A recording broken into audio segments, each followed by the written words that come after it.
Okay, well, good morning. Okay. My name is Adrian, and I am going to be hosting today's webinar. The Invasive Species Coordinator at the Western Pennsylvania Conservancy. So just want to welcome to the webinar and say thank you for being here today. Make sure that everyone knows that sometimes when the webinar recordings happens on, you can actually be on the recording. So in case you don't in the recording, I would encourage you to turn your video off. I don't always have control over that. Sometimes I'm not as web savvy as I should be. Be seen on the webinar, just turn your video off. Please mute your microphone, background noise. I would very much appreciate that. That'll help to keep the webinar. For any questions, make sure that you're using the chat options at any time throughout the webinar.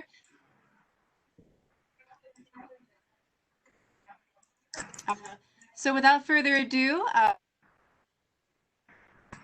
with the webinar today.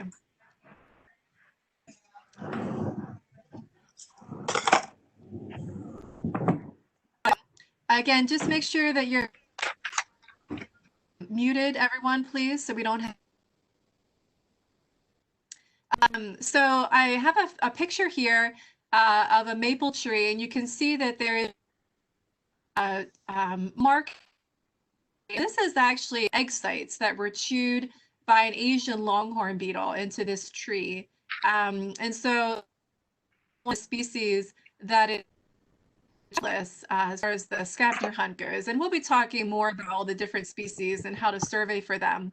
But I just wanted to mention here, in case anyone's not already familiar with Asian longhorn beetle, this is a species that if you are specifically looking for it, very often you won't actually find the insect itself, but you will find evidence of it. And so this is an example. So when you are out surveying for this species, you're going to be looking for some photo, these egg sites that were chewed into this tree. An egg was put into the center of those egg sites, and a beetle will develop inside that tree egg site. Of Asian longhorn beetle when looking at trees like egg.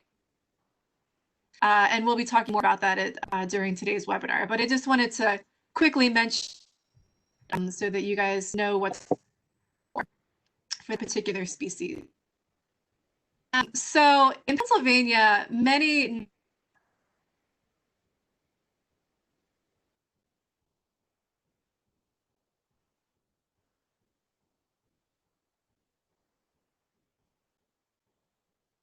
very good that we see here is completely overwhelmed with garlic mustard.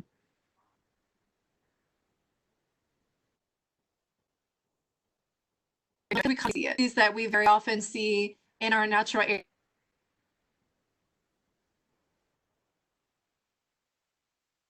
This is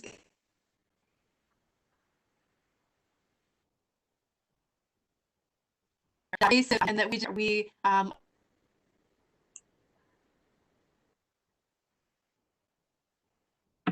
following question: how many of us are actually familiar with invasive species that are less common in Pennsylvania, or ones that aren't even here yet but could become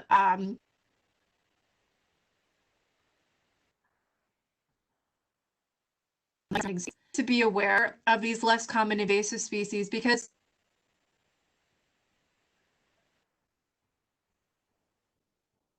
and then response efforts to control their spread and ultimately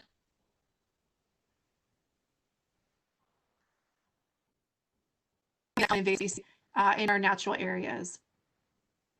So the purpose I'm going to be talking about today is your perspective and introduce each of you to a few invasive species that you might not already be familiar with. Now, there are And certainly everyone has different experiences with different species, and you're just already familiar with, but there might be some that you're not. Capturing data on these species, so both presence and absence information, which will be collected in iMapInvasives, will be a really important component of this event. And so this, again, is another species that you'll be looking for as part of the scavenger hunt. This is a photo of New Zealand mud snails. And this photo doesn't show it very well, but these snails are actually very tiny. I'll show you. This is a picture of a dime. And these are all these New Zealand mud snails that you can see. So the dime kind of helps to give you some perspective about how tiny these snails are, to point that out. So I can't show it very well, but they're actually they're really quite small. So the details for, and so I'm going to give you the who, what, when, where, and what. So the who is you and your technology of choice. So however you want to go out, and absence information for each of the 15 species that are on the checklist. So you can choose to use a smartphone or a tablet or a laptop or desktop computer. Typically, a lot of times when people are out doing field work, so then I think I would classify as field work, people are going to want to use some mobile device in order to record data while you're actually out in the field. And so using a smartphone where you can connect to either the mobile app, which I'll be talking about that too, or if you have internet access and connect to the online database itself from in the field, that's really going to be the easiest way for you to capture this information. So the what, so you're going to be searching for and reporting data, again, both presence and absence information, as well as photographs for each of the 15 species that are on the scavenger hunt checklist. And just to note also, of course, for any presence information that you're going to be logging into iMapInvasives, you absolutely do need to include at least one photograph showing the species that you found, and a good close-up photo that shows those distinguishing characteristics of that species needed. But if you're recording absence information, you can also include a photograph as well in your record that you would log into iMapInvasives, basically showing the area where you surveyed, because that is also sometimes very helpful to get a sense of where you were, but didn't actually find the species that you were searching for. So go ahead and feel free to include photographs for any record that you put into iMapInvasives, but again, certainly for the presence information, make sure that you're taking really good close-up photographs. So the when is going to be the entire month of August that you're going to go out and survey for these species, so from August 1st to August 31st. And as far as where you're going to be looking, make sure that you're looking in natural areas, so places like parks, forests, and water bodies like ponds, lakes, and rivers. So those are the types of places that we're interested in knowing where these species might be found at. Back can be helpful for some species, but really we're really concerned about our natural areas. And also for species like the two insects that are on the scavenger hunt list, the Asian longhorn beetle and the spotted lanternfly, those you can be looking for anywhere. It doesn't matter if it's a natural area or if it's in the heart of a city. We want to know where these species are being found.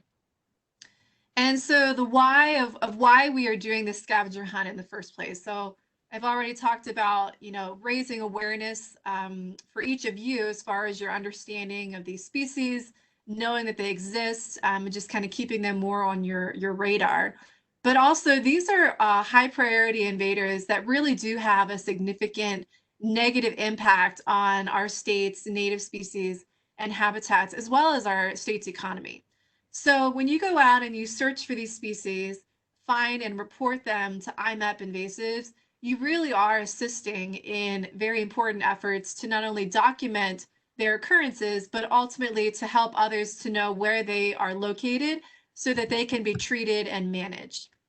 So it's kind of a domino effect. In order to treat and manage these species, we first need to know where they are. And so documenting their occurrences in a place like iMapInvasives is really that first step. So there are prizes involved for this event. So all participants who complete their species checklist will be entered into a drawing to win one of 20 free copies of a field guide called Pennsylvania's Field Guide to Aquatic Invasive Species. And I will put that up here. It's available online. So it's accessible to anyone that way, but having field guide that you can actually take out with you in the field can be really nice and very handy. It's actually produced and published on waterproof paper, so you can feel free to take it out into even a wet environment and you won't necessarily have to worry about damaging the field guide. So 20 complete their checklist will be getting a free field guide. So just to note, in order for a scavenger hunt to be entered into that prize drawing, you need to enter at least one presence or one absence record into iMapInvasives of the 15 species on. And also you need to remember, and I will talk a little bit more about this in the webinar later on, tagging both your presence and absence records under a particular project. The project is the Invasive Species Scavenger Hunt 2020. So those two things are required in order to be potential to be put into that prize drawing. And also just to note, as all of us are probably very familiar with already, the COVID-19 pandemic really has changed a lot of things as far as just being able to go out into anywhere outside of our homes, essentially. So if you are surveying in a place where there are other people that are present, just be sure to stay safe, maintain social distancing, and also just be wearing a face covering as well, just to make sure that you're adequately protecting yourself. And so just before I move on, I do want to talk briefly about this photo. So this photo was taken lake, and this is a natural area that's commission and stewarded by the Glade Run Lake Conservancy. So this is really an ideal place to go and search for any and all of the species that are on the scavenger hunt checklist. You could actually complete your checklist just at one location if you wanted to.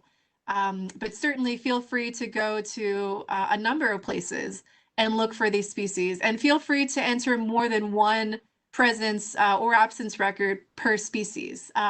Really having more data is a great thing. So don't feel like you have to limit yourself to looking for each species just once at one location. But this is an example of a place where if we did find any of these species, we would really want to know about it, because this is an important natural area and we want to try to protect it, protect the native species and the habitat that's here. This is actually a really important place to go birding. There's been a lot of really important and even rare species of birds that have been found at this location. And so the presence of any invasive species at this location could really mean harm could come to the species that we want to actually be here and to protect. So to the actual, we'll be searching for these species. So all of the species on the checklist are considered to be invasive, either in Pennsylvania or in surrounding states. Again, just to note, please move so we don't have any background noise. I really appreciate that. So there'll be some terrestrial and wetland plants that I'm asking you to look for. They include Oriental Bittersweet, purple loosestrife, policeman's helmet, wavy leaf basket grass, common reed, kudzu, alligator weed, and mila minute vine. There's 3 aquatic plants that you'll be looking for. They include Eurasian water milfoil, hydrilla, and Brazilian Elodea. 2 insects, Asian longhorn beetle and spotted lanternfly, and 2 animals, zebra mussel and New Zealand mud snail. And a little bit later in the webinar, in a few minutes here, I'm going to actually be showing you some photographs and talking a little bit more about each of these species. So that's coming here in a few minutes.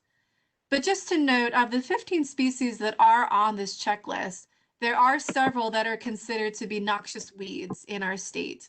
And they include purple loosestrife, wavy-leaf basket grass, kudzu, mala minute vine, hydrilla, and Brazilian Elodea. And if you'd like to look at a full and complete listing of all of Pennsylvania's noxious weeds, you can actually go to the Pennsylvania website, and that list of all the species is on there. So you can. So I will be following up on certain records that are logged into iMapInvasives by each of you, the participants of the scavenger hunt, if they are in any of these categories, because these would be really important findings for our state. And there would be certain agencies, both state and federal, that would be wanting to know about the findings for these species. So that would be for any noxious weed. Any noxious weed that's found and confirmed to be correct as far as the identification, I'm going to be sending that information to the state botanist at the Pennsylvania Department of Agriculture. Certainly any findings for spotted lanternfly, that's really important in our state right now to know about where that insect is being found. So that's going to get reported also to the Pennsylvania Department of Agriculture, utilizing the Penn State Extension's online reporting tool. Any findings of New Zealand mud snail. So far, this species has only been found in a few locations in our state, in Erie County and Center County. So that any confirmed presences for that species would be getting submitted to the Pennsylvania Fish and Boat Commission. And then any findings of Asian longhorn beetle, which to date, Asian longhorn beetle has not been found in Pennsylvania at all, ever.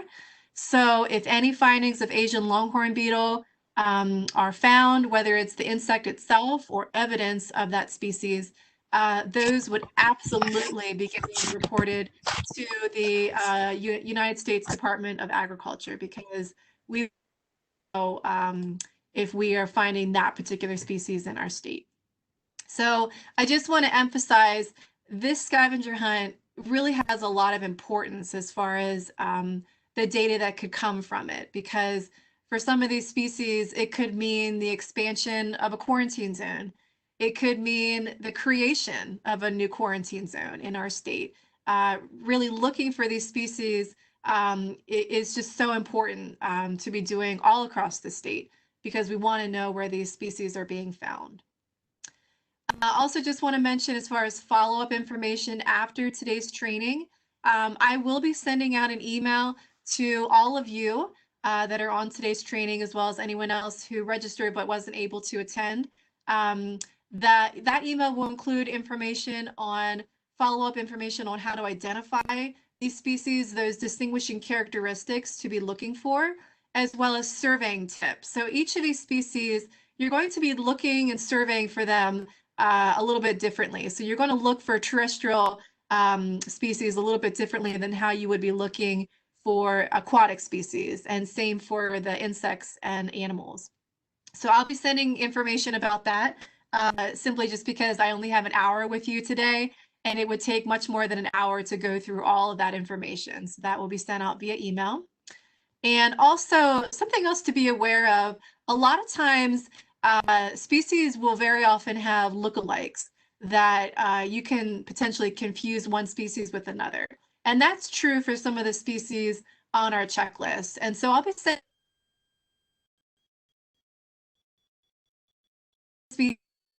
list is Oriental Bittersweet. That's an invasive species, but there is a native American bittersweet that can look very similar. And so here's just a photo of these two species. You can see they look very similar, but they do have some differences. Also, the leaves of both of these species look very similar, but do have differences as well.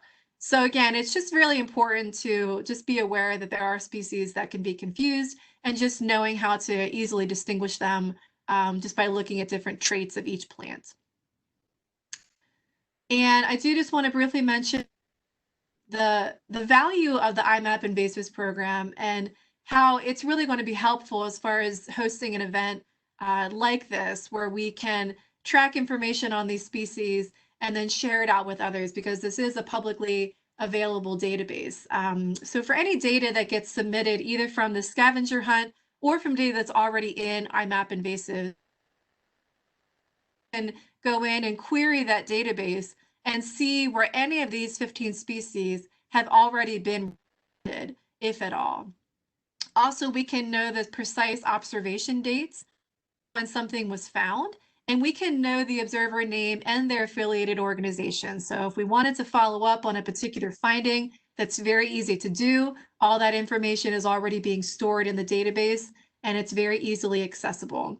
So I just would suggest to each of you, just to become a little bit more familiar with the iMapInvasives database, prior to the scavenger hunt starting at the beginning of August, go ahead and log into iMapInvasives and just look up a few of the species that are on our checklist, and just look at the distributions that we already have as far as where this species has been found in Pennsylvania. And just to note, the data that we have in iMapInvasives may or may not be completely up to date as far as all the locations in Pennsylvania where some of these species have been found. Certainly, we are always improving and expanding our database as far as the data that we have in it. And so, but just so you know, some of the species, they may have been found in other locations in our state, and we just don't have that data, at least right now. But we certainly do have a lot of information in here already. So I would encourage you to check that out. There's other resources that I would encourage you to check out as well, as far as understanding where some of these species have already been found in our state. And so some of these other databases I would encourage you to check out are the PA Flora database. So you can use their species search tool to look up species that of North America program is another one that I would encourage you to check out. You have to look up the species, and it will give you information about where that species has been found already. The USGS database, or the USGS NAS, non-indigenous aquatic species, is another database that you can look at to find the species have already been found. And context as to where you might find these species also. If you're in an area you might expect to find there, or if not, maybe they're in a brand new location that we aren't even. Part of what the scavenger hunt is all about. We want to make sure that we're trying to go out and perhaps we'll be surprised by what we find. You never know. So sometimes people ask the question, and I think it's a very valid question, what is the purpose of reporting absence data? If something isn't found at a location, that's great, but why are we reporting it? So absence, because it shows that an area was at least searched at one point in time and a target species was not found. And so this information can sometimes be very useful to natural resource professionals if at a later date an infestation of that species is found at that location. It kind of gives you a little bit of perspective as far as understanding how new an if you look and you see there was absence data for that species previously. So that's kind of one of the main reasons why we like to record absence information, but also for purposes of the scavenger hunt, it's going to let me know that you completed your checklist because you went in and entered either a presence or an absence record. So now in our webinar where we'll talk more about each of the species, and you'll get to see each of them so you get a better understanding of what you're looking for. So the first species on our list is Oriental Bittersweet. The invasive vine you will oftentimes find at old home sites, forest edges, and along roadsides and train tracks. And while it does prefer these open, sunny locations, it tolerates shady locations.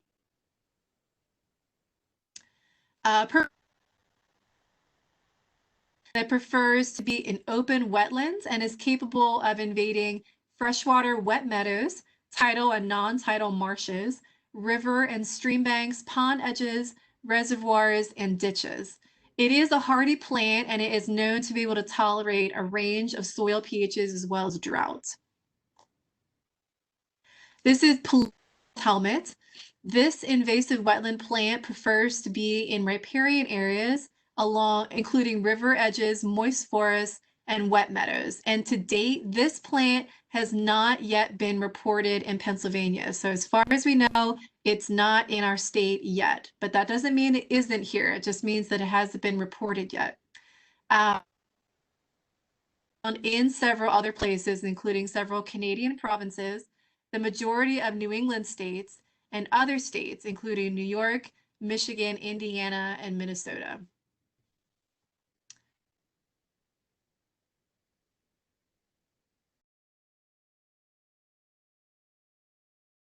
To be in sunny environments. So it's mainly found in shaded, moist, and deciduous forests.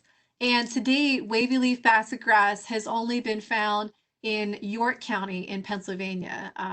It has been found in other states south of here, but so far in Pennsylvania, it's only been found in one county. Common is Phragmites. This invasive plant is abundant along the borders of lakes, ponds, and rivers in tidal and non-tidal, brackish and freshwater marsh communities, roadsides, and disturbed areas. Rapidly moving water. Kudzu, this invasive vine prefers open, disturbed areas like roadsides, rights-of-way, forest edges, and old fields.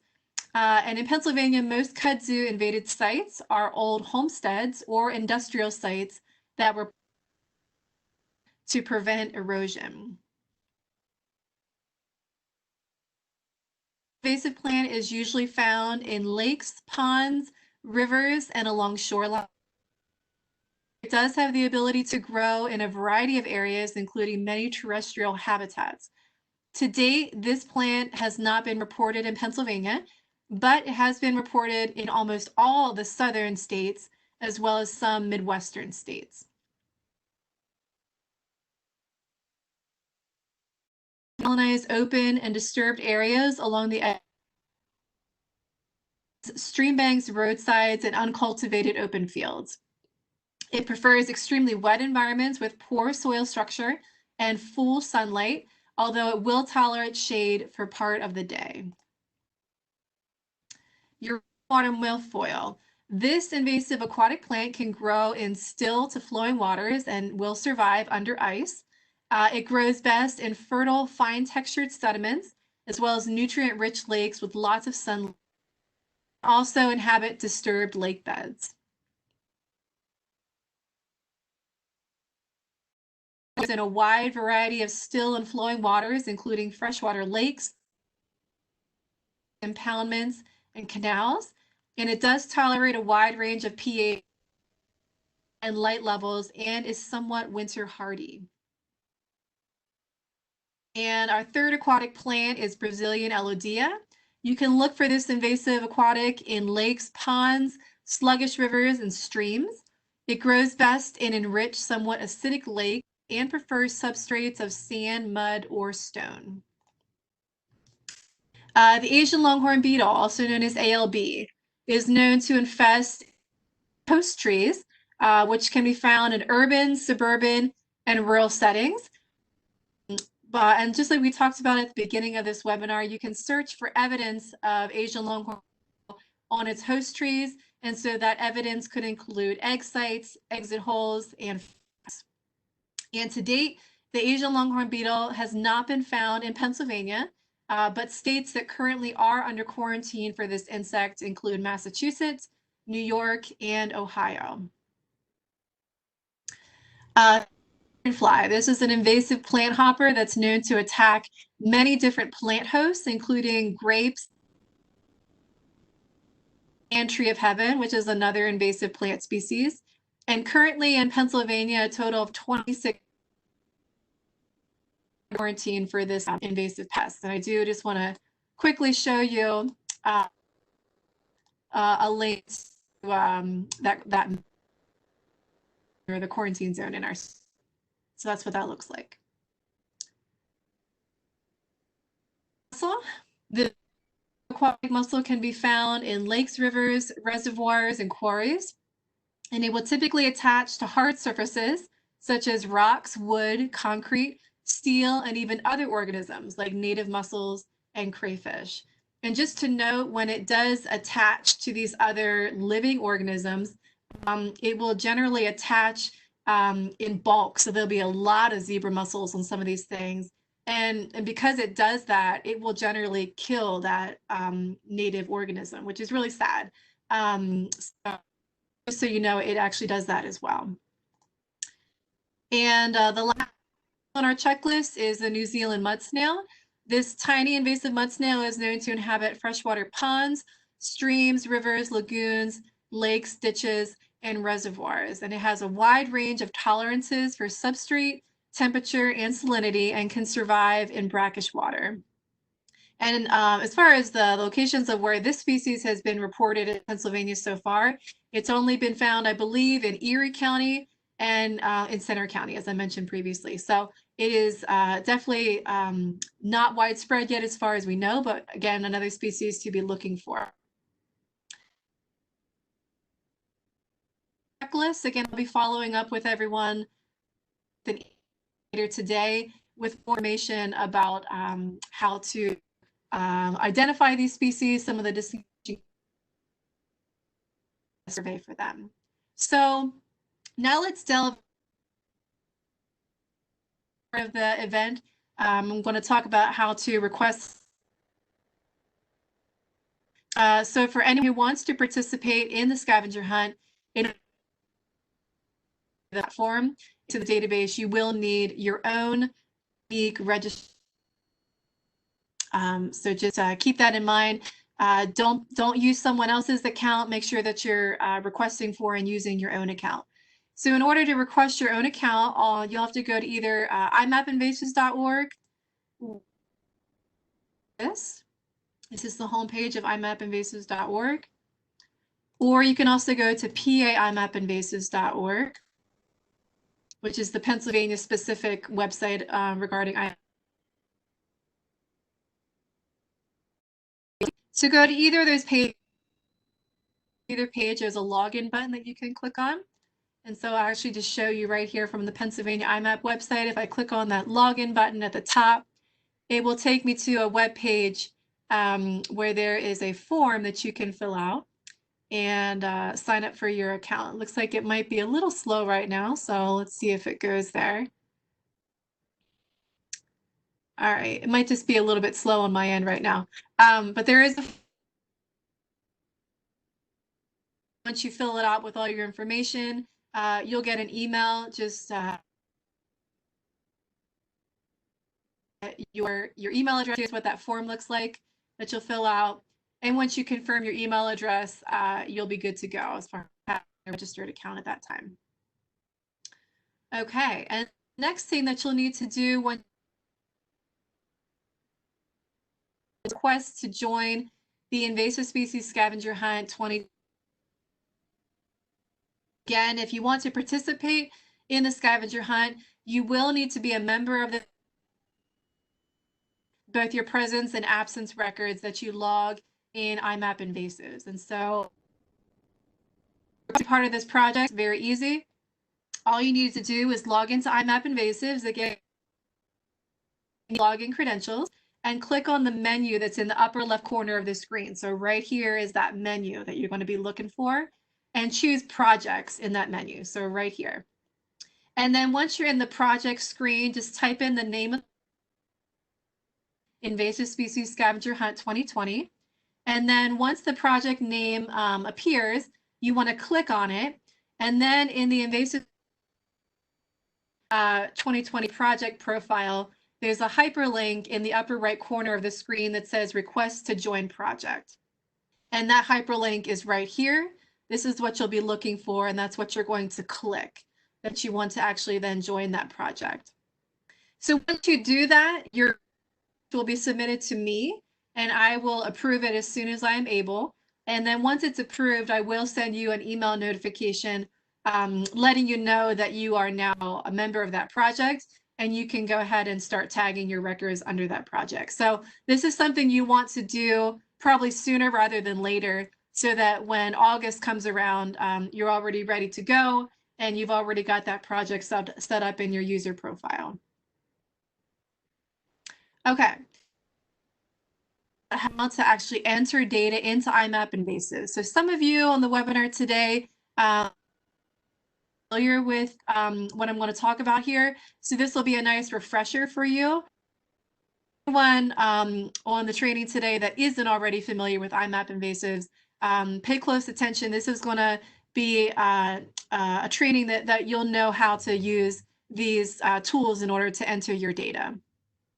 So one of the more popular methods, again, I believe I mentioned this already, for folks that like to enter data into IMAP while they're actually still out in the field is using the mobile app. And this is something that is accessible to anyone with a mobile device. And it's easy to be outdoors and away from your computer, but still be entering your data records while you're out in the field. So you don't actually need an internet connection to create data when you're using the app, but you do need an internet connection when you're ready to your records to the online iMapInvasives database. And here's just a screenshot of what the mobile app will look like when you open it up and start using it on your phone. So there's just some brief instructions on where things are and what things will do. And once you click in there, those instructions will disappear and you can start using the mobile app. So here's some instructions on how to download it and how to set up your preferences. So to download it, depending on what kind of mobile device you have, the Apple's App Store or Android's Google Play Store, and search using the word keyword iMapInvasives, the mobile app, and download it. And then once you actually have it downloaded onto your device, before you start data, make sure that you're setting up your preferences. And in order to set up your preferences, you'll access the menu that's there in that upper left corner. And one of the menu options says preferences, and that's how you'll access them. So once you're in your preferences, again, to do prior to creating any observation data, this is really important. So there's several things you'll need to do. I know this looks like a really long list, but it actually doesn't take that much time. So it's going to ask you to fill in your jurisdiction, which will be Pennsylvania. And it'll also ask you to fill in your email address and your iMapInvasives password. Also, this part's really important. There is a button in your preferences that says Retrieve IMAP List. Definitely you want to click on that button. And what that button does is it will retrieve information from the online version of iMapInvasives, the online database, and it will pull into your mobile app from the database the most updated track species list, your affiliated organizations, and any projects that you are a part of. So if you notice as you're going through and setting up your preferences, if you go through and try to select certain fields like the project field or the organization field, if nothing shows up in those drop-down lists, it's because either you didn't click that button, that Retrieve IMAP List button, or the information isn't in your user profile in the online database, and you need to go into the online database and fill in that information first, and then it will pull it into your mobile app. Again, if you have any questions about any of this, feel free to reach out to me afterwards, but that's a common problem that a lot of people sometimes have, is they didn't fill in the information first in their user profile in the online database, and they're trying to do it won't work that way. You have to do the fill in the information first in your online user, your mobile app. Sorry if that was confusing. So also, as well as filling in that part of your preference, you'll also want to choose how you want to see the track species list. So it will give you the option to view just common names, view just scientific names, or you can view in scientific names at the same time. It also will give you the option to create a custom species list. Is essentially right now in the Pennsylvania IMAP database, we are tracking over 400 species. And so all 400 of those species will show up in your species list. So when you're creating a record, you have to scroll through a lot of species to get to the one that you want to select. And sometimes that can take a little bit of time to do.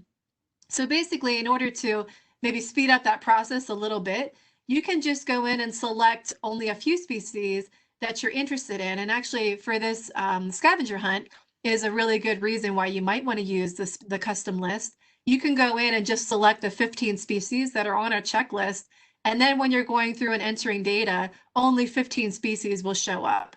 And so it's just kind of a handy tool that helps to speed up the data entry process for you. Also, you're going to want to select that default project that we've mentioned, that Invasive Species Scavenger Hunt 2020, so that any record that you create will automatically be tagged with that project.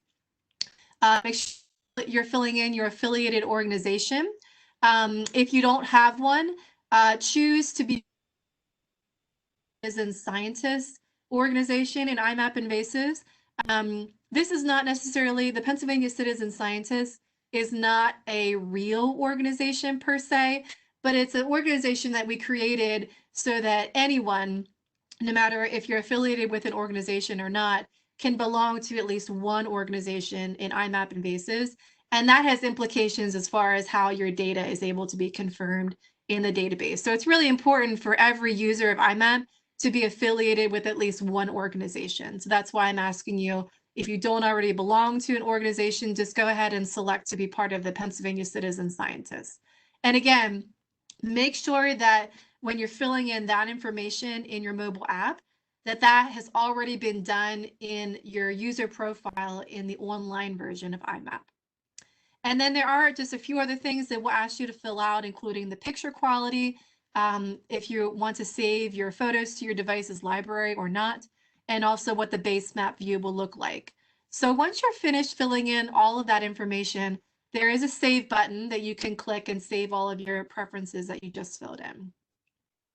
And then once you're ready to start entering data, here's instructions on how to do that. So you'll open up your app and click that Add Observation button. So if we scroll back up here, this is the button that you're going to choose, that Add Observation in the upper right corner. And the first thing, if I scroll down here, you can see this is what the page will look like as far as that data entry process. And so again, it will ask you to take a picture using your camera. Make sure, I'm probably saying this too many times, but I'll say it one more. Up close to what it is that you're looking at, and make sure it includes those distinguishing characteristics of the species that you observed. And the reason why I keep saying this is because so many times we will get records that people submit and it's taken from very far away. And sometimes it's very difficult, and sometimes it's even impossible to confirm those records when they're taken from so far away. And we oftentimes will have to delete those records because they're not usable because of that. So again, make sure that you are up close to what it is that you're looking at, and it includes those distinguishing characteristics. Also, it's going to ask you to fill in some observation details, including the species that you observed and whether or not whether it was detected or not detected. And the date is something that will automatically fill in by the app, so you don't need to fill in the date. As far as the location, your observation location will be automatically determined by your GPS in your device. And so because it works this way, make sure that you are standing or floating if you're in a water body and you're in a boat. Make sure that you are as close as possible to the location where you are creating your record. And this has direct implications as far as how your data point is mapped in the online database. And again, I'm saying this because a lot of times we will have people that will enter records and they found a species that was here, but they're standing 20 feet away from it. And so because they're standing 20 feet away from it, the point that they're mapping is not going to be located at the place where the species actually was. So just make sure that you are as close as possible to your location to make sure that it's mapped appropriately in the database. Also, it's going to ask you if you're tagging your record under a project, and yes, you are. Make sure you're selecting that Invasive Species Scavenger Hunt 2020 as your project. Select your affiliated organization if it's not already coming up from your preferences, which if it is in your preferences, it should fill in automatically. It's going to ask you for the time that you searched in minutes, the area where you are. So just fill that in. And then fill in any other assessment related questions and comment data fields that are related to this record and your finding. And after you've done all of that, you can go ahead and save your record, and it will save the mobile app like this. You can see there's a yellow section on the home screen of the mobile app, and it's just created, and it's living on the mobile app and waiting for you to then upload it to the actual online database whenever you're ready. Once you are ready to add your records to IMAP, you can go ahead and do that at any time. You can anytime during the month of August, it doesn't matter. But you will remember you will need an internet connection in order to upload your data from the mobile app to the online database. And records as you want. I don't believe there's a limit to how many you can store in the mobile app. But just for safety purposes, it might be good just to do a few and then upload them to make sure that everything is getting into the database correctly. So in order to upload your records, once you're ready to do that, all you have to do is from the mobile app's main menu, again, in the upper left corner, choose the Select All on every single record that you've created so far, and then choose the Upload Selected option, which is right here. And then once you do that, you should notice that your records will disappear from the home screen of your mobile app, and that will indicate that the records successfully uploaded. Because we don't want them to be in the mobile app. Ultimately, we want them to be in the actual online database. But just so you know, in case you continue to see one or more observations in the list in your mobile app after you did that upload, it means that your records did not successfully upload for whatever reason. And if that happens, try the upload process again, and it should work. But in case you do have any trouble, you can feel free to always reach out to me in case you have questions. So that's how you use the mobile app. Again, that's one of the more popular methods that people like to use. But you can also enter data directly into the online database. And I created 2 videos that I'm going to have you guys watch here. One is going to describe how to enter a presence record using the online version of IMAP, and also how to enter a not detected record. So we're going to start here with just the presence record. So this video is going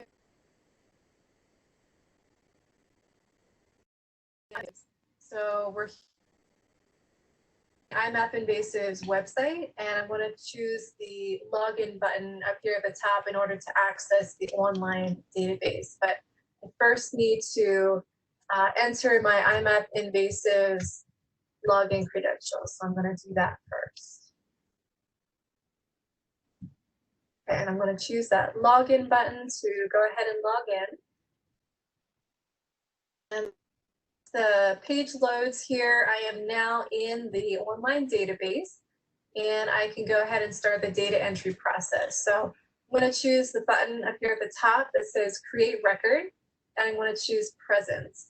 And at this point, I have 2 options for how to select my location where I made my observation. I can either zoom in on the map using the zoom tools over here on the left, or use my mouse. Can also enter coordinates if I have a button and enter your coordinates. But for this training video, I'm going to actually just zoom in on the map. I'm going to clean it up a bit, turn off the confirmed information, and I'm going to zoom in on the map.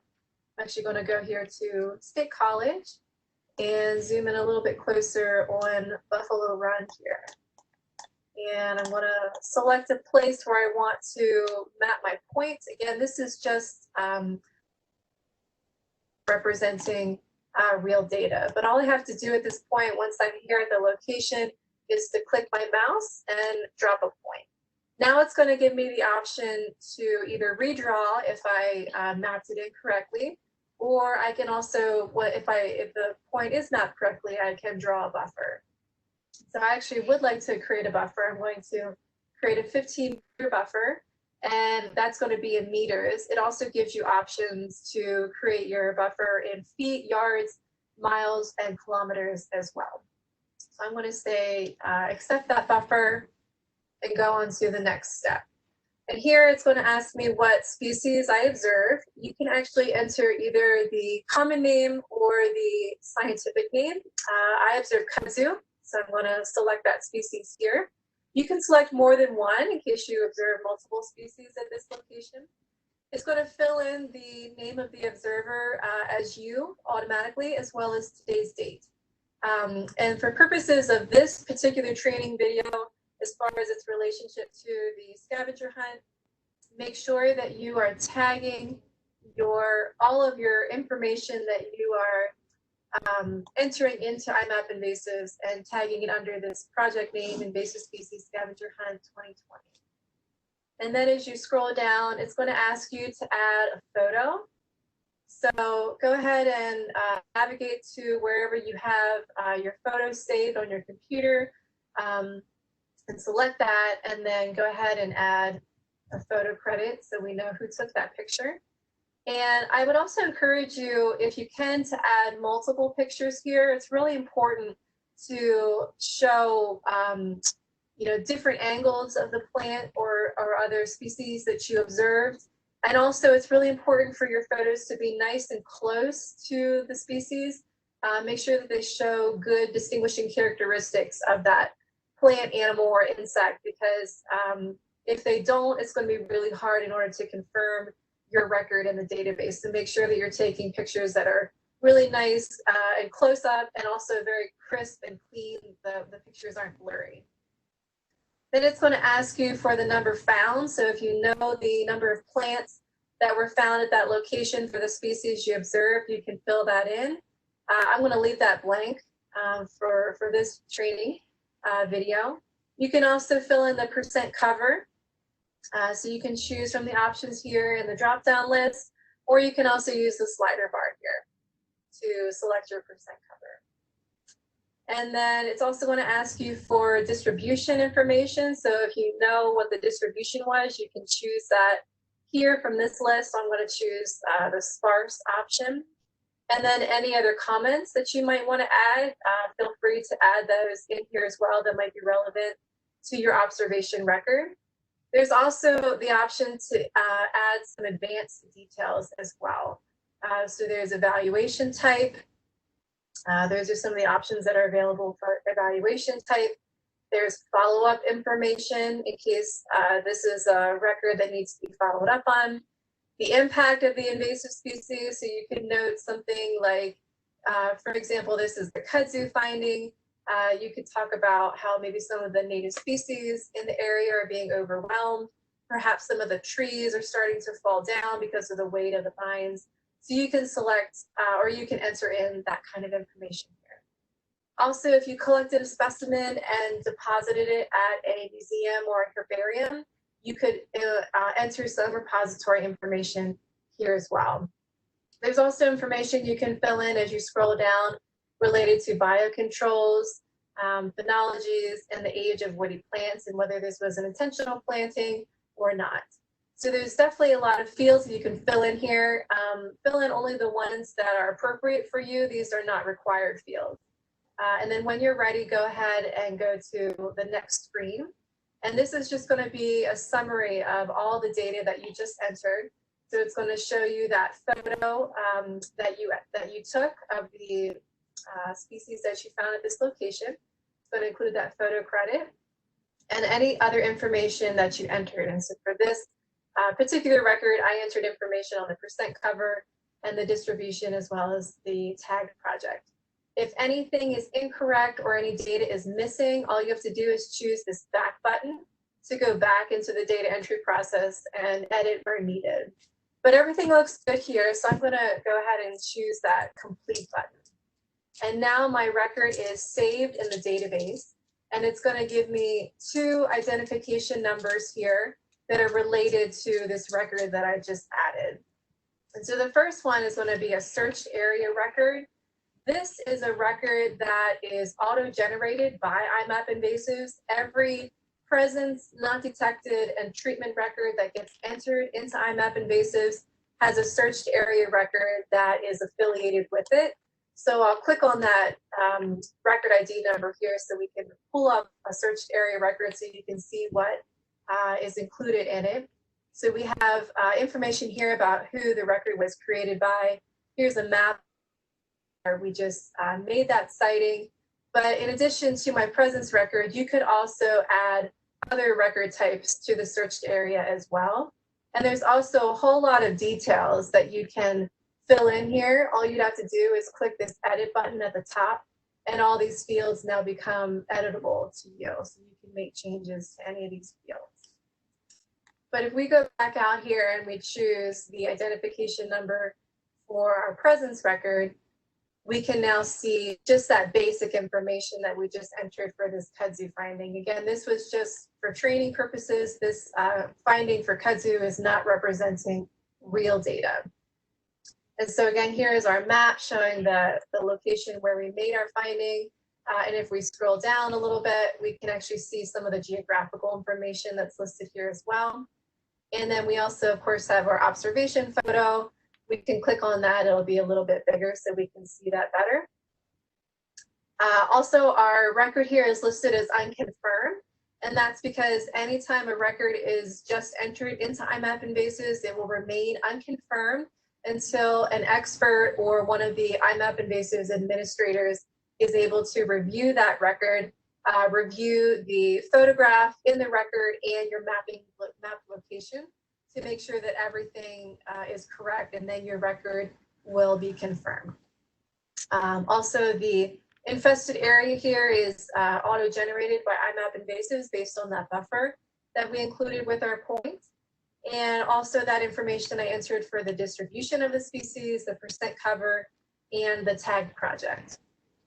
And so that's everything related to how to create a presence record in iMapInvasives.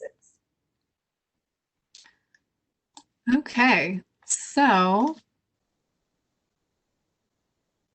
minutes over 2 o'clock today, just to wrap up the webinar. So I apologize for going late. So if anyone does have to jump off at noon, please feel free to do so. But for those of you that are able to hang on for about maybe 10 or 15 more minutes, that would be great. Again, this webinar, this webinar is being recorded, and so the recording will be sent out to everyone afterwards.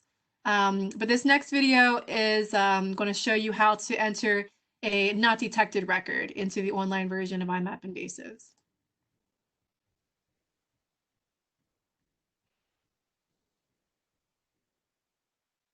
This video is going to talk about how to create a not detected record in iMapInvasives. So we're already here logged into the iMapInvasives online database. And the first thing we're going to do to get started with our data entry process is to click the button here at the top that says Create Record. And from here, we're going to select the Not Detected option. There's a few options we have here to choose from as far as the shape type, including polygon, point, and line. I want to choose point. And just like before with the presence record, we can either choose to select our location using coordinates if we already know those coordinates, or we can also zoom in on the map using the zoom tools here on the left, or by zooming in on the map with our mouse. And so before I do anything else, I'm going to clean up the map a little bit by turning off some of these layers over here. And I'm going to zoom in on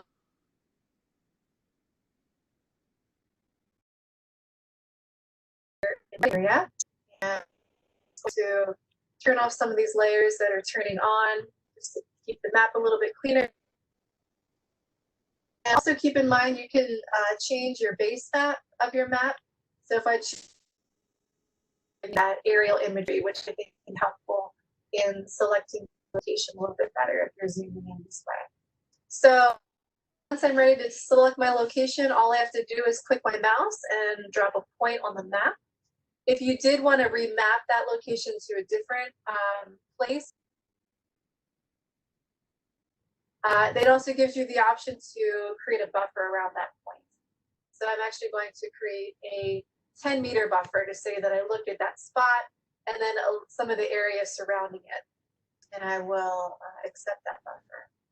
And now it's asked me what species I and did not find, and the species that I searched for and didn't find was Oriental Bittersweet. And you can choose either the common name or the scientific name in order to bring it up in that list.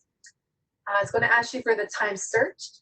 So I'm actually going to say a search for about 3 minutes in that area.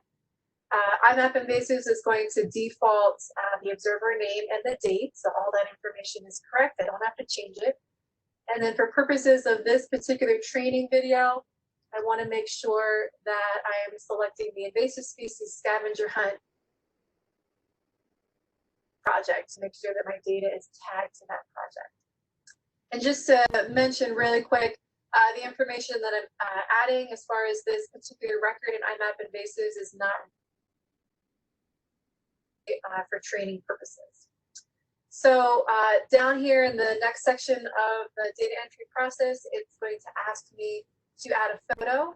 And this is optional because since it's a not detected record, since I searched for a particular species and did not find it, I'm not going to be adding a photo showing that species. But what I can do, and I am actually going to do in an example, is to include a photo I took of the area where I searched and I didn't find anything, just to kind of have something to show for the area where I was, and nothing, that shows up in that photo is going to be having the species that I was searching for because I didn't find it there. And so you can choose to add more than one photo if you would like, but again, because this is a not detected record, you don't actually have to enter any, it's not required. But if you do have photos, make sure that you're adding the person's name who did take that picture, so we have that information. And then we also want to know the reason that you did not detect that species at that location. So there's a few options that are available here in this drop-down menu. They include presumed eliminated due to treatment, habitat no longer exists, low detectability, so wrong timing, wrong season, or low abundance, and the species has never been detected here previously. In this example, I'm not actually going to select any of those options, and I'm just going to say that I looked for this species at this location and didn't find it. I'm just going to keep it pretty simple. And so that's as much as I'm going to add for that section of the data entry. And now I'm going to go to the next section, and this is just a summary of everything I've already entered. So we can see the photo that I entered, the photo credit, that Oriental Bittersweet is that target species that I searched for and did not find, and my comments as far as why I did not detect this species and the project. So once you're satisfied with all that information, you can click that complete button. If there is anything that is incorrect or data that might be missing that you forgot to add, all you have to do is click that back button in the section that needs to be fixed. But if everything looks good, just go ahead and click that complete button. And now it's going to be 2 identification numbers that are related to this record I just created. One is the searched area record. Again, any record that gets created in iMapInvasives, whether it's a presence, not detected, or treatment record, the searched area is going to be auto-generated to be affiliated with that particular record. So here's my affiliated searched area record. And if we click on that and open it, here again, we can see, just like in that presence example, we can see it looks very similar to that, where it's got some information up here at the top. It's got a map. We can see what other records might be associated with it. Right now, it's just this not detected area. And then also any information we might want to include is available. We can edit that down here by clicking that edit button at the top, and then all these fields are editable in case I want to make any changes to these. But I'm not going to make any changes at this time. I'll go back to the main map and choose my identification number for the not detected record that I just created. And just to look at that, so there we can see the target species that we looked for and didn't find was Oriental Bittersweet. Here's that time searched. You can look at the geographical information as far as the location where we made this record at. And here's my photo. Bring that up.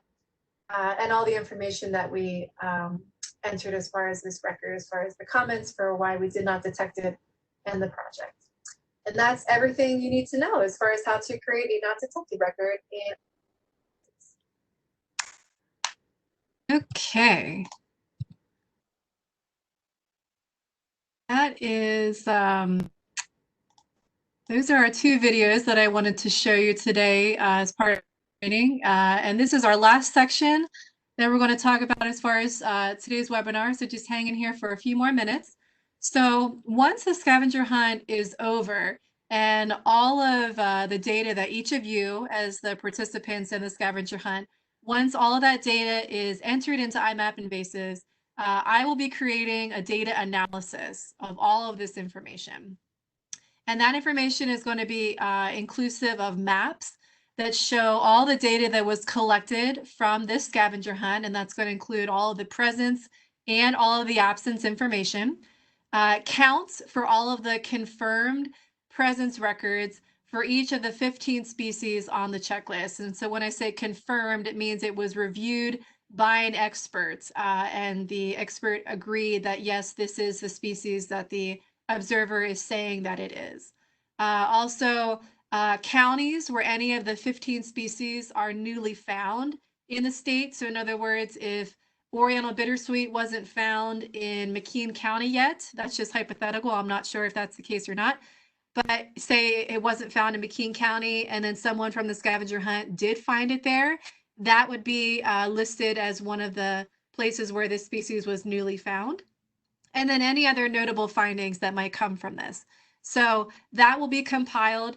And then all of you, as far as the participants and all registered users of iMapInvasives in Pennsylvania, which at this point we have over 1,600 people that are registered users, they will receive a copy of that data analysis, and it will also be posted on the Pennsylvania iMapInvasives website as well. So just some important dates to keep in the back of your mind as you are out surveying. So August 1 through 31 is that time frame that you want to be surveying for the species on the scavenger hunt checklist. And then September 15th is the date that will be the deadline to have all of your data, all your presence and absence data entered into iMapInvasives. So make sure that you get all your information entered by that time. And then at the end of September, on September 30th, we'll be having that prize drawing where I'll be choosing 20 random people, probably names from a hat or something like that, who completed their checklist. Again, put at least one presence or absence record in IMAP for each species on the checklist and tagged it under the project. And those 20 people will be selected and announced as the winners of the event. And then they will each be receiving a free copy of the Pennsylvania's Field Guide to Aquatic Invasive Species, which the picture that you see here on your screen is one of the plant profiles from that field guide. And so just so you know, in order for me to mail that field guide to each of the people who are chosen as a winner, I will be reaching out to you and asking for your address that I can send that field guide to. And that is the end of today's webinar. So at this time, I will try to go through and answer some questions. I see that Kirsten Carlson, my colleague, has also been diligently answering questions as well. So thank you, Kirsten. I do also want to mention that if anyone does have questions after today's training, please feel free to reach out to me via email. That is the best way to reach me right now. The phone number that I have listed here is my office phone number, but I'm not very often in the office anymore. So just email me your question if you have any questions. So at this time, just give me a few minutes. I'm going to try to read through some of these questions that we have and make sure that I do my best to answer them. So I see that some folks were having some issues at the beginning with audio. I apologize for that. Again, this webinar was recorded. So in case you had any problems at the beginning, I would encourage you just to listen to the webinar recording, which I'll be sending out to everyone later today through email. So look for that then. Okay, let's see. So yes, there will be a recording available. Yeah, so there was someone that was asking about working with some students as far as being involved in this effort.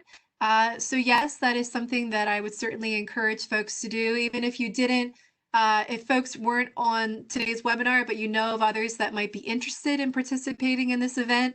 as long as they watch the webinar recording and know the gist of what they have to do, that was kind of the purpose of today's webinar. So I would say, if you know of anyone else that might want to participate, feel free to share the resources that I will be sending out later today as far as the webinar recording, a link to this ArcGIS story map, and really anyone can participate. They didn't actually have to be on today's webinar. Okay, so there was a question at the end of the month, is there a way to pull out how many records were submitted per organization?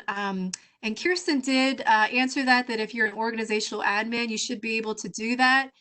If there is any problems that you have as far as pulling that data back out of iMapInvasives, just let me know, and I'll be happy to get that information to you. But I would say go ahead and try it first on your end. And again, if you have any problems, just let me know.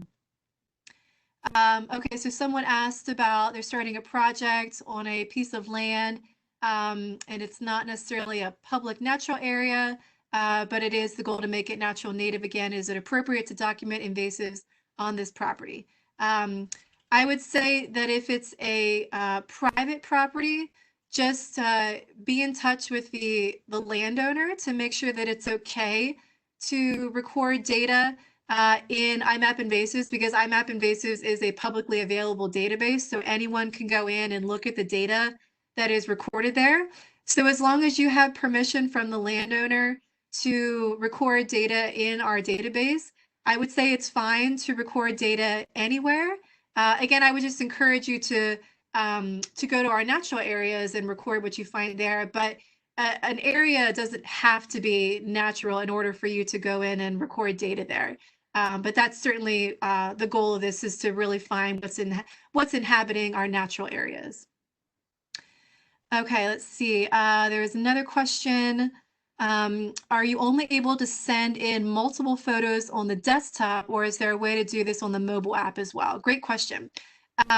So currently, in the mobile app, you're only able to add one photo per observation record. This is actually something we're hoping to change in the future, but for the time being with the mobile app, you can only record per observation record one photo. But when you're using the desktop or the online version of IMAP, essentially, you can add, I think it's at least 5 photographs. You might be able to add more. But yeah, so if you're using the online version, you can add several photographs.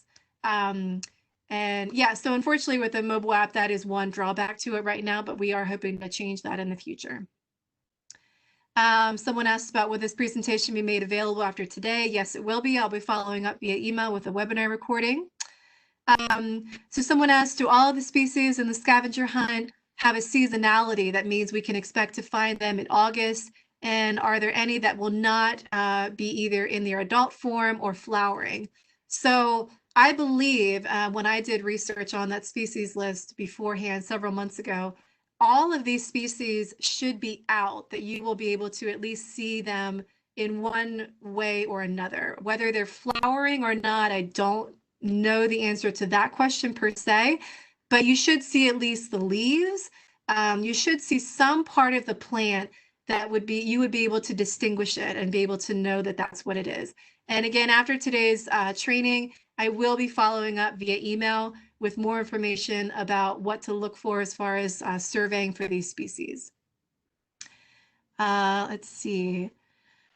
So someone asked, is there a way to follow up with our reports, and should we expect to see our reports on the map?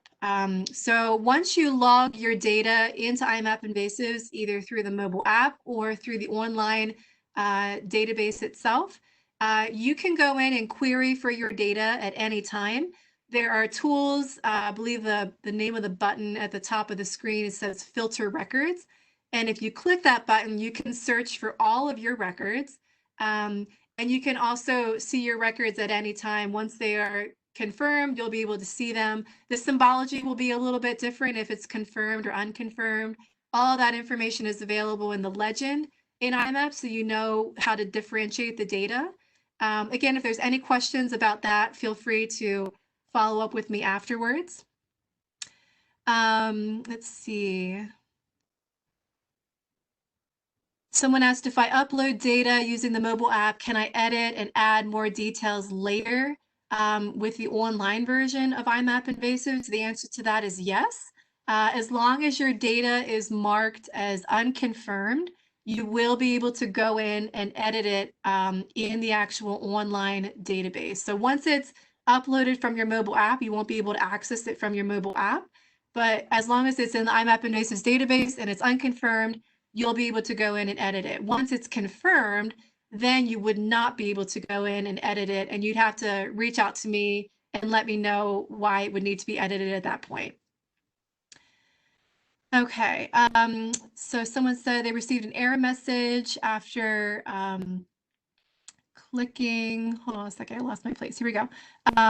In iMapInvasives, I was able to open other project pages. Does anyone else have this problem? So for anyone that might have a problem accessing the Invasive Species Scavenger Hunt project page in iMapInvasives, just reach out to me. I will work with you to make sure that you can request to be a member of that project. Again, that's needed in order to participate in this. So I apologize for any problems that you might be having with that. Just reach out to me and I'll help you. Let's see, do you need to keep track of these identification numbers if you find them anywhere? So you don't have to keep track of the identification numbers that you saw in the videos as far as when you create presence or not detected records in iMapInvasives. As long as you you can filter for your records, again, by using that filter records tool in iMapInvasives, and you can pull up any of your records that way. Certainly, you can feel free to jot down your record ID numbers if you'd like, but you don't have to. There was a question, is there a way to check for the aquatic species without a boat? Yes, so that will be information I will be following up on with everyone via email after the training today. There's a way that you can create what's called a rake, and you can actually toss this homemade rake, into a water body and pull it back out and find aquatic invasive species that way. And so I'll be including information on how to create a rake toss. And someone asked, do I understand that there should only be one picture per sighting? So for presence records, you absolutely need at least one photo. For not detected records, you don't have to include any photos if you don't want to, but you could include a photo of the area where you surveyed. And certainly if you are entering data from the online database itself, you have the option to include multiple photos for your presence records, which I would certainly encourage. But again, you need at least one for any presence record that you are entering. Let's see, there's a few more questions regarding the project. Oh, that was Kirsten, I'm sorry. So someone asked, is Penn State Master Watershed Stewards a listed organization to be affiliated with? Yes, it is. I think it's just called Master Watershed Stewards in iMapInvasives, so you can query under that. If you have trouble finding it, please reach out to me. I'm happy to help you. And let's see. Any other concerns about, so someone asked, are there concerns or guidance about disturbing local environments while searching for invasives? Great question. Thank you for bringing that up. So when you're out looking for these species, there's a lot of information out there about making sure that you're not bringing hitchhiking plant fragments or potentially insects or anything with you when you move from location to location. So when you're surveying, like if you're walking along a hiking trail, make sure that once you leave that trail, you are at least looking at your pants and your shoes and you're cleaning off any plant fragments or dirt or anything like that before you go to another location, because plant seeds and plant fragments can very easily come along with you, and we don't want that to happen. So make sure that you're cleaning your clothing and your shoes.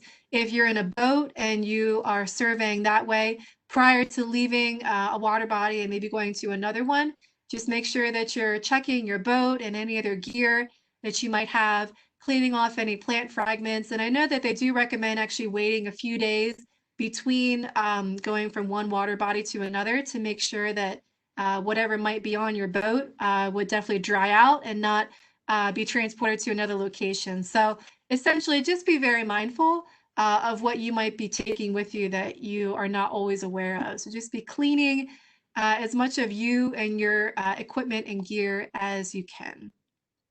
And also, I got a reminder to talk about ticks. Yes, it is tick season. It seems like it's tick season year round. Just be mindful of making sure that you're checking yourself for ticks as well. Lots of great questions. I apologize. I went 20 minutes over. This never happens. But thank you all for staying on as long as you did. Again, any other questions that we didn't get to today, or if you need further clarification on, please feel free to reach out to me via email, and I will be following up with all of you with an email with more information, as well as a link to today's webinar recording. So thank you, everybody, and I wish you a wonderful rest of your day.